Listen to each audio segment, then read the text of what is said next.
Hey, this is Gary. This is Mike. And Daniel. We're not professionals. We're just three addicts sharing our experiences, strength, and hope regarding recovery. Having had a spiritual awakening as a result of these steps, we tried to carry this message to other addicts and to practice these principles in our lives. Welcome to another episode of the 12th Step Podcast. This is Mike. And this is Gary. And this is Daniel.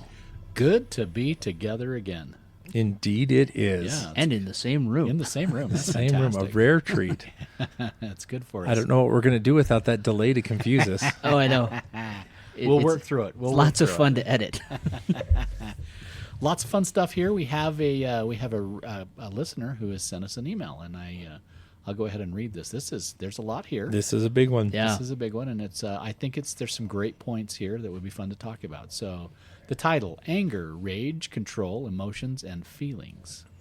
This is a list of keywords I searched within your episodes, hoping to find a title that really resonated with what I'm struggling with. I wasn't able to quickly find anything, so I thought I'd write in. I just finished Tara's Orange Post-it memoir as a side note. Oh, okay. Great read. good. Good Yeah. for her. Yeah. Good for him. That's great. I'm 312 days sober as of today, and since my initial disclosure with my wife and attaining accountability, I have not had a relapse with my struggles with pornography or masturbation. I am a 40-year-old and struggled with this in isolation for at least 25 years.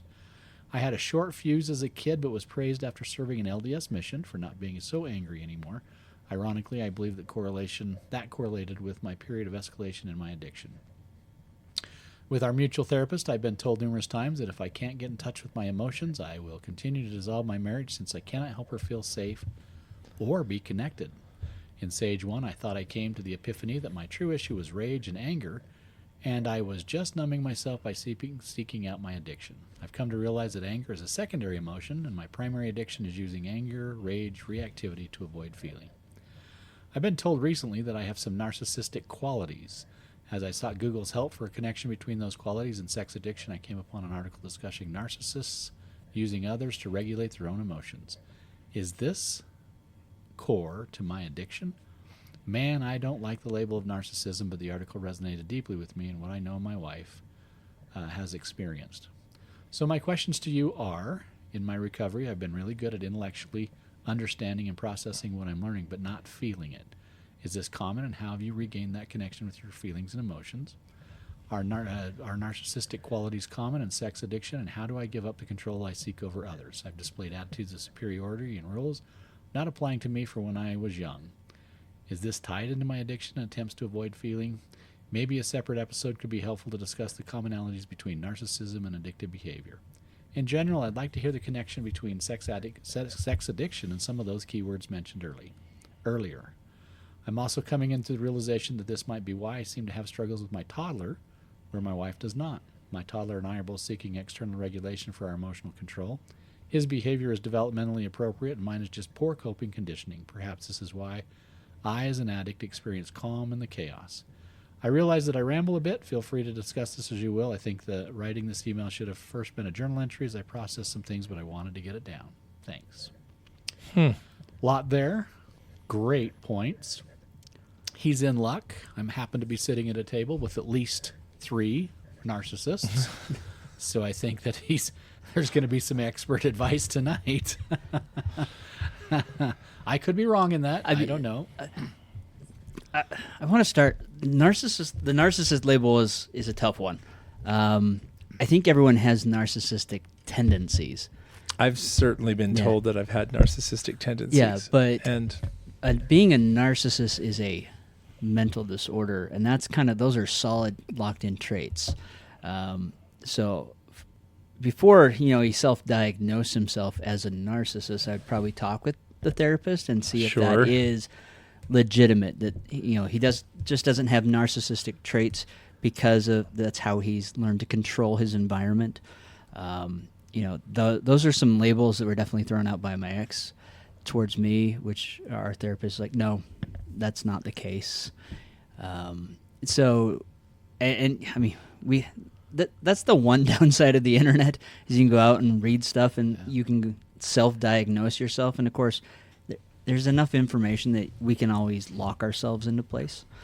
So that's one thing I would definitely really get yourself in trouble. Yeah, that's one place I would warn warn is, talk to a professional that would know if you are a narcissist or a sociopath or any of these other labels that can be applied to an addict. And it's not because we are narcissists. It's not because we're sociopaths. It's because we've developed these mechanisms to protect ourselves. As he said, he's used anger for years as a defense, as part of his coping mechanism, when really, what is beneath that? What is it that he's trying to protect?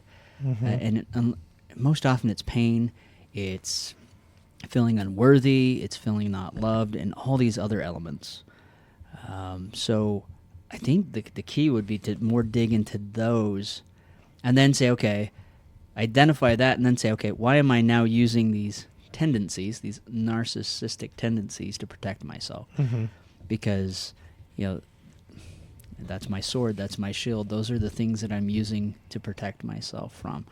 I like how he can identify a little bit that he doesn't regulate his emotions well. He is looking for external validation. That's never a good thing. Our common counselor many times says you need the zipper on the inside, not the outside. That was something he told me over and over, and I just didn't get it for the longest time. And then finally it's like, oh, I get to self-regulate. I get to self-soothe. I don't need to validate. I don't need validation from other people. That's why it's called self-worth. Because if we're seeking it from other people, we're always going to be disappointed. And I definitely was always disappointed because for example, I'd come home from a job that I had a great day, everything was going well, and I'd come home and my ex wouldn't respond well. And then it was just like, oh, it's like everything just went out the door. No, I still had a great day. Things still went really well. But in that moment, it's like nothing mattered. That's the same way as when I was a kid.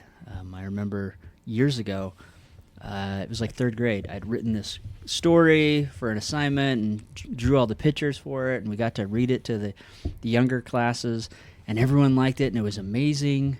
And then I came home, showed it to my mom. She looked at it and goes, well, this is garbage, and threw it in the garbage can. And I'm just like, oh, well, it was garbage. But I realized that point created this, this spiraling effect throughout my life where if I didn't get that validation, that, the rest of the day was garbage. Now, everyone else loved it. I thought I did a fantastic job. I got an A on it. But because of her reaction, I might as well have gotten an F. And it was, I flung some dog poop on it and showed it around. Drop out of school kind of stuff. Yeah. So it's amazing. I may be the only one at the table who actually did have our common counselor say to me, why don't you go look up narcissists? 'Cause Okay. I think there's some legitimate behaviors in your world. Well, that then do perfect. exist. So I do know something about what he's talking about. I do get a sense that, and I think I can relate very comfortably to the fact that anger was a very common emotion that I experienced and continue to experience. It's not like I'm healed and I'm past all that. I will say I'm much better. But for me and my experiences, it was my mechanism to control the universe and to control people around me. I come from a family of that can be pretty explosive, quite honestly. And that's how we dealt with each other is that we exploded on each other in ways, in unhealthy ways, to be honest with you. And I think that's how we learn to survive.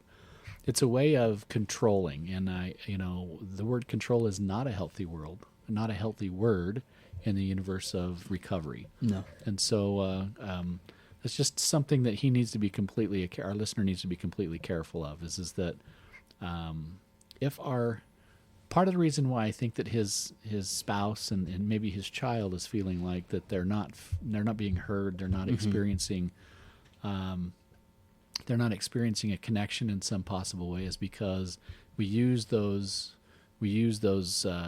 control mechanisms like anger and like frustration and like being loud and screaming and hollering and things like that to manipulate and to control to get the kind of outcomes that we seek. And that's not healthy. And so consequently, you may not necessarily be sensing or connecting with the principles of recovery because you can't seem to get past that particular component of it.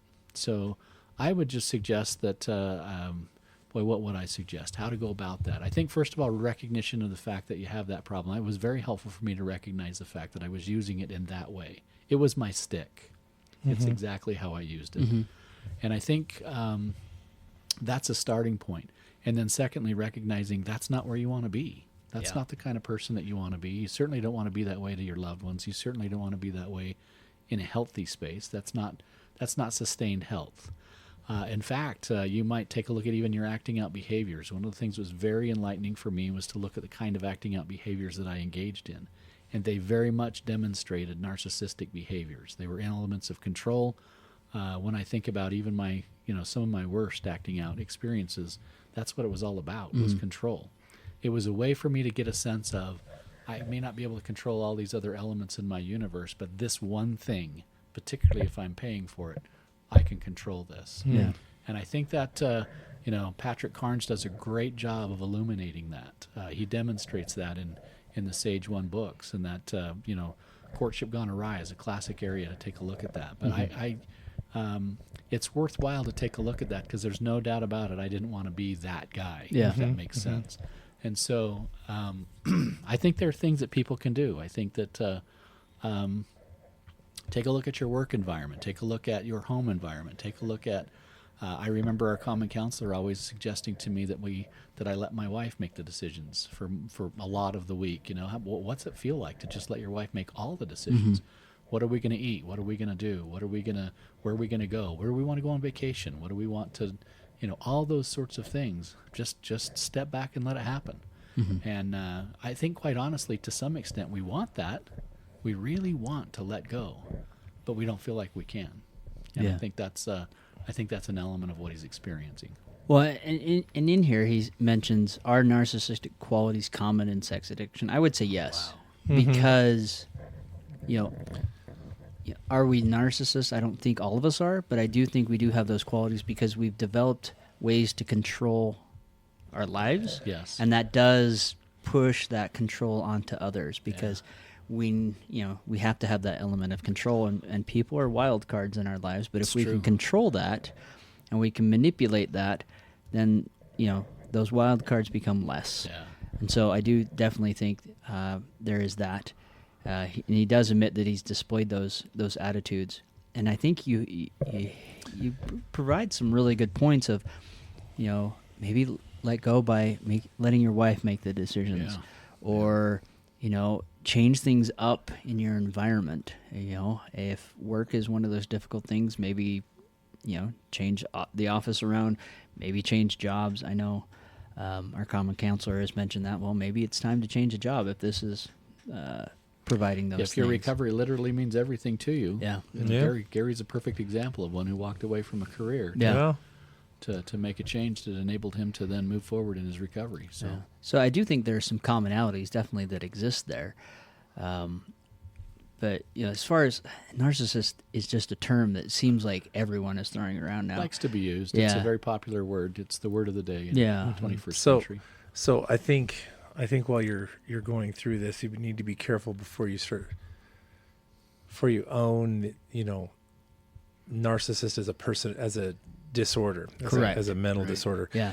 But you can recognize that you can have some narcissistic tendencies, and you can also acknowledge the fact that but by the grace of God, you're working yourself into the right direction. But because I just did a really, really quick search on narcissism and narcissistic tendencies and things like that, and I read over some of these things, and some of them described a lot of the behavior that I was doing pretty clearly, and others I didn't seem to fit quite so much.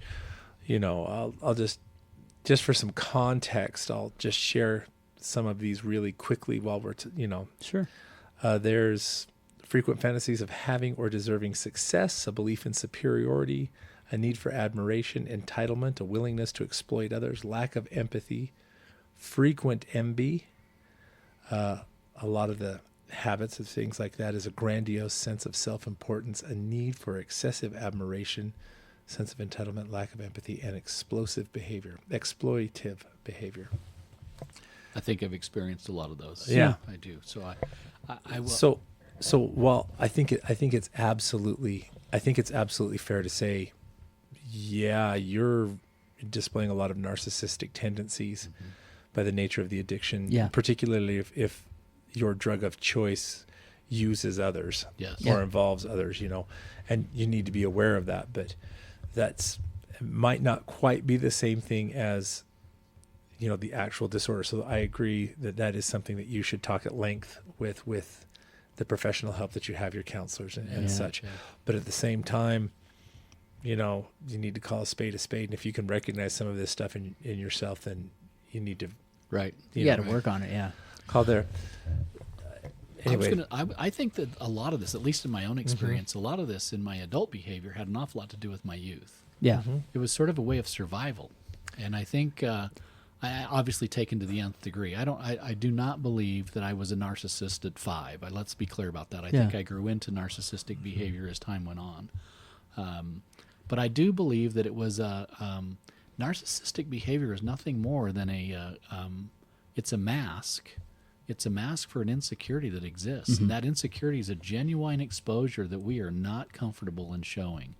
And I think that for me, when I was able to finally peel back the mask and see what was really concerning me and what it was that scared me the most, and I was willing to look those fears right in the eye as an older person and deal with those at an adult age with a mature mind, I think you can find some peace in that. I think so. You'll be able to look at that from an adult perspective and say, Mom, Dad, whatever the situation was, wasn't healthy for me. It didn't get me exactly what I needed, but I'm now in a place I can deal with as an adult, and I don't have to mask these behaviors in that way. I don't have to perpetuate these bad traits onto the people that I love. That's the key to it is that because all it is a mask. It's masking an insecurity. Yeah. Well, and that kind of goes up to the first sentence where it's anger, rage, control, emotions, and feelings. Yes. I mean, just that alone, those are all part of addiction. Absolutely. Unhealthy words in our space. We're angry because that's the quickest way to push people away so that we don't have to feel. If we're sad, if we're frustrated, humiliated, any of those type of feelings, we want to push them away as quickly as possible. The easiest way to do that is to get angry. That's right. Because that anger burns up, those things go down, and whoever is, trying to talk to us about those things, that pushes them away. When you're angry, it's easy to blame others. To be a victim. Yeah. Oh, yeah. Yeah, and that was one of the hardest things is to finally, because I always thought, I was a pretty emotional guy and stuff like that. But then as I look back and realized that, when it counted, I would get angry. I would push away. And so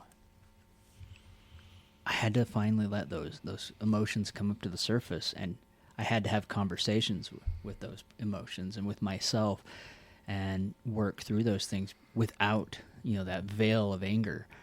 And it's not easy. It's definitely not easy. And, the listener, he's probably using that anger and that rage to push his wife away. She wants to get close. She wants to know what's going on. And I'm maybe making an assumption based on my own experience, but you have to let her in. You have to tell her what's going on beneath the surface because there is stuff going on beneath the surface. And accept the fact that you can't control the outcome of it. Correct. That's right. Yeah. That's what he's trying to do is control the outcome. Yeah, he's trying to control. You may be afraid that if she finally sees what's beneath, what's hidden in the closet, what's underneath the rug, that she's going to run away. But more often than not, you might be surprised that she may actually... She'll appreciate the honesty and the emotional connection to it is what she will. She'll appreciate that. I mean, and maybe this reference will fit. It's right now, she wants to get to know Dr. Jekyll. It's beneath the surface, but Mr. Hyde is currently out wreaking havoc in both your lives. It's anger and rage, and that's all what Mr. Hyde is about, and, self-gratification. But Dr. Jekyll is a loving, caring, kind person beneath the surface, but he's terrified. and sorry to bring up a book reference, but the whole reason he makes the potion is because there's this woman that he's interested in, but he doesn't have the nerve to speak to her. He doesn't have the courage to speak to her, and so he creates the potion so that he's more attractive and more worldly, and it goes wrong. It just goes horribly wrong. That's kind of like our addiction. We kind of use it to mask ourselves, to step out into the world, to so people can't see whatever is going on, our insecurities, our fears, and all those things. And then, unfortunately, it just keeps growing and getting out of control to the point that now it's just wreaking havoc in our lives, and all we want to do is try to peel back, but we can't. Sorry, I just read that book, and it's like, no, this actually fits pretty well. No, it's great. He asked a question here that I kind of wanted to talk a little bit about. Sure. So, he goes on here, he says, so my questions to you are, in my recovery, I've been really good at intellectually understanding and processing what I'm learning, but not feeling it. Is this common, and how do I regain that connection with your feelings / emotions? Well, first of all, if you're really getting your head around it, that's not nothing. Because I've experienced a lot of people who can't quite get their head around even the theory of it. But do you guys have any practical application of how do you regain connection with your feelings and emotions? Because I know that when you block this stuff off or you numb, that you decrease your ability to really feel both the positive and the negative until you become really, really numb. So what worked for you guys as you tried to expand that out? Any thoughts or ideas? I do, yeah. I think there's a couple things. First of all, it's a function of time. He does demonstrate some clean time, which is great. But these things don't just heal overnight, right? I mean, we've spent, as he pointed out in his email, he spent 25 years in his addictive behavior, and that has a strong sense of doling the senses and really numbing the capabilities of feeling. And so this isn't going to happen overnight, and it may take more than 365 clean days to be able to pull that off. And so that's the first thing. So give yourself some grace. Be patient with this. Take some time with it. But put yourself in situations where you can be emotionally vulnerable. I think that's something that really helps. Allow yourself to be. Allow yourself, I know what it's like to sit in a room and watch people cry, feel some sense of emotion, and me not feel anything. Yeah. I totally know what that means. I know what it means to be past feeling. I get that. I completely understand that. But I think make connections with your child. That was always very helpful. I want to come back to that too. Yeah. I don't know if now is the right. Well, let me just sort of explain that a little bit. When I struggled with connecting with my wife on whatever the issue was, I always had a capability of connecting with my kids, and I would drive.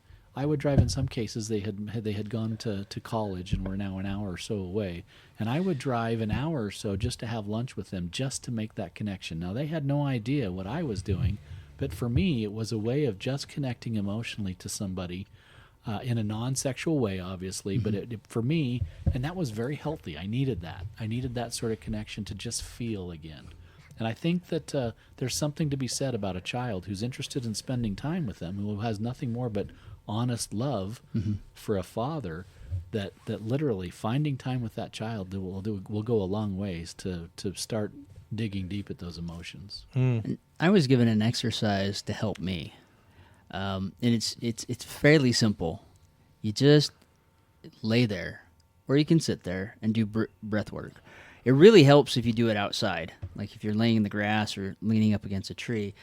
You close your eyes and you just breathe. And then, what do you hear? And what do you feel? What do you, what are you, connect to your senses. How does it feel with the grass beneath your hand or your feet, or tickling the back of your neck? You get reacquainted with your senses. And then, what do you smell? Do you hear the birds chirping? How does that make you feel? What does it feel like to have the wind brush across your face?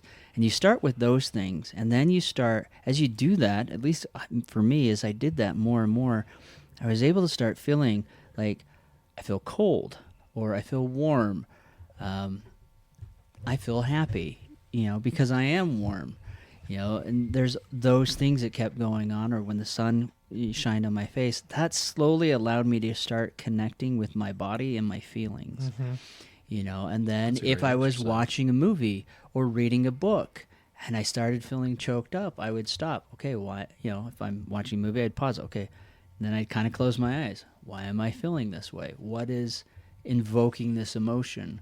Instead of like pushing it away, I was being more inquisitive about it. Right. And I found that, if I'm watching a movie where there is a father-son struggle in the element, I mean, for crying out loud, I watched a Bruce Willis Die Hard movie. It was the last one he did, and he doesn't have a great relationship with his son. His son hates him, never calls him by his name, and I'm getting choked up, and I'm like, okay, what's going on? And I realize it's that there's this disconnect between the dad and the son, which is something that I have felt most of my life.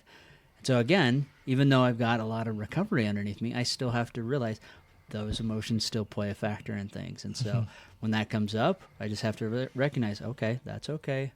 I understand that. But that's an exercise, and it's a muscle that you have to develop. And it does take time, like Mike said. Yeah.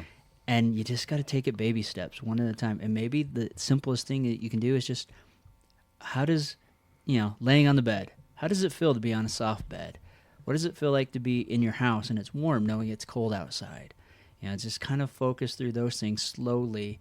And then you can work up to, how am I feeling right now? Or if you're stressed, go in and lay down. Why am I stressed? What's stressing me out? If the baby's crying, and you're just feeling like you're on edge, why is that triggering me? Why is that making me frustrated? Yeah. Or why do I, and then you can eventually get to, why do I need my wife to validate me for washing the dishes or making the bed or, vacuuming the front room? I don't really need that. Those are things I'm supposed to do. And then we eventually realize and get to a point where those things aren't affecting us. We can feel, and and when we connect to those emotions, we really start making progress. At least it was for me. Once I started getting to feel again, I started being able to move forward. And if someone was sharing a first step, I was feeling those emotions when in the first few, it was like, okay, cool. Why is everyone else crying? Right. Why is everyone else Past feeling. Well, Yeah. you learn how to push those things away. Right. Well, yeah. And you start to feel those things. It's like, nope, and you learn to push it away or distract yourself or whatever it is. And no, you have to invite those things in and lean into it, and that takes time, and that's a learned skill. Yeah, because like you were saying, we've slammed the door on this so many times in the past. So and you can get yourself all messed up. Right. We're almost out of time. Oh, okay. But there's so much more to unpack here. So do we want to do a second episode? Yeah, we can do a part let's two. do part two. All right, so we're going to do a part 2 to this, and then we'll be back. So we'll let Mike close us out, and we'll Very return. good. With that, this is Mike saying, do the work necessary to find the peace that recovery can bring. And this is Gary saying, do the next right thing. And this is Daniel saying, find the humility in your recovery. Thank you for listening to the podcast. If you like this episode, please give us a 5-star rating on iTunes, Spotify, or wherever you find us. As a fellowship of recovering addicts, Sex Addicts Anonymous offers a message of hope to anyone who suffers from sex addiction. Check out saa-recovery.org.